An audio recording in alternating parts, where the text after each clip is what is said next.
The COVID-19 vaccine is being distributed across the nation, and results have shown that Moderna's vaccine can have some side effects, specifically for people with cosmetic facial fillers. And with the new year right around the corner, we know a lot of people may be looking for a chance to put their best face forward. So joining us is cosmetic surgeon.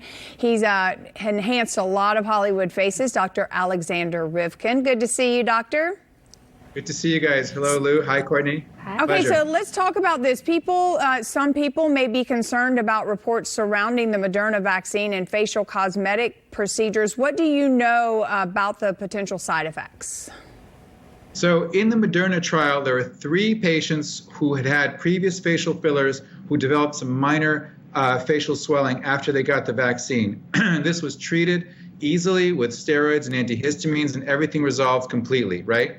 So what does this mean for patients with facial fillers? Should they get the vaccine? Absolutely. Let that be very clear, right? So we're seeing a few more cases, and I'm hearing about this from colleagues, of some people who had the vaccine. Now that all thousands of people are getting vaccinated, who would have both Pfizer as well as Moderna, who had a little bit of facial swelling, always easily managed, no big deal. Minor things, not anaphylaxis, not dangerous. And something that we see actually with vaccines usually, like with the flu vaccine, we usually see people in our offices afterwards with a little bit of swelling. So it makes sense, right? What does a vaccine do? It revs up your immune system.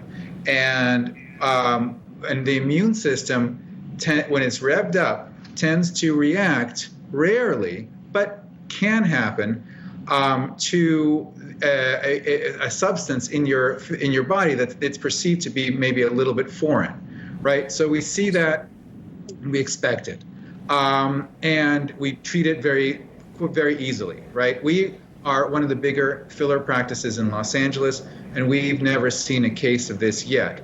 So as these kinds of things develop, I think we're gonna watch it. We're gonna see how it goes. And we're going to treat these cases. I don't see this as a big deal. I don't see this as something where people shouldn't get fillers, and I certainly don't see this as something where people shouldn't get vaccine.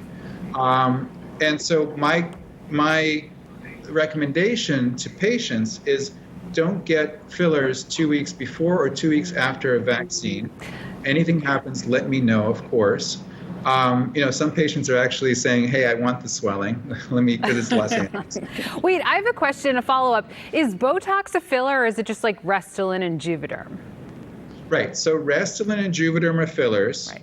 Voluma, there's a whole bunch of them. Mm-hmm. Botox is not. Botox is a biologic agent, and it weakens muscles. So it's totally different. We have not seen reactions to Botox. And doctor, you recently got the vaccine yourself. I did. And it was easy. It was fine. Yeah, there's my card. Little poke in the arm, as you'll see here. I'm not looking because I'm not brave for that. But hey, you're not afraid of needles. There's no way you're afraid of needles. You're around them all day. I think needles traveling away from me, not towards me. I have to tell you that. Exactly. Well, let's talk about some of the popular quick procedures. We're talking about a new face forward for 2021. There's a procedure that can take care of a lot of us dark under eye circles if you don't get enough sleep, and it can also be hereditary as well, right? Right. So you can get these kinds of indentations underneath in what we call the tear trough area.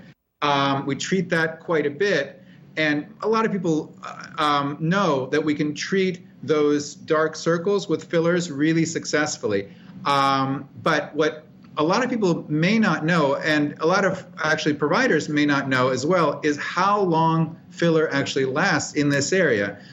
I had it personally injected here probably about 7 years ago, and it's still fine. Filler in this area, this is the reason why this procedure is such a great procedure. Reversible anytime, looks totally natural, lasts for a very, very long time. I usually promise patients 3 to 7 years. It's a great procedure. And finally, you recommend fillers in the temples and the chin, or Botox in the jaw. Tell us about that. Okay, so the thing is that what we're recognizing now, thanks to partially thanks to Kim Kardashian and Instagram, is that a jawline, people are beginning to understand that a sharp, well-defined jawline is super attractive, and also it looks youthful. So people are asking for that, and we're doing with the fillers that we have available, we can do a really good job sculpting a really nice jawline. It also lasts for a good long time, a year and a half or so. But the interesting thing is that with COVID, all of us have a ton of stress. And a lot of times people express that stress by grinding their teeth. And when they grind their teeth, the jaw gets bigger, just like that. And the face gets more square. Headaches, pain, and chipped teeth, all that kind of stuff. What a lot of people don't know is that Botox takes care of teeth grinding. It's the only thing that really stops teeth grinding. When you stop teeth grinding, the muscle that's hypertrophied over here shrinks, and your face becomes more oval, less square. You look younger as a bonus, but also your headaches and the pain and the teeth grinding, and the chipping of the teeth all go away.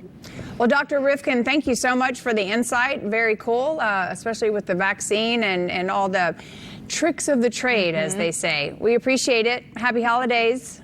Always a pleasure. Happy holidays. And good news for all of the women in LA, knowing that we're safe with Botox and the vaccine, because it was a concern. Okay. I got so many text questions about that because we broke that story over the weekend. Yeah, it's pretty amazing. All right, Liberty All Chan. is well. All is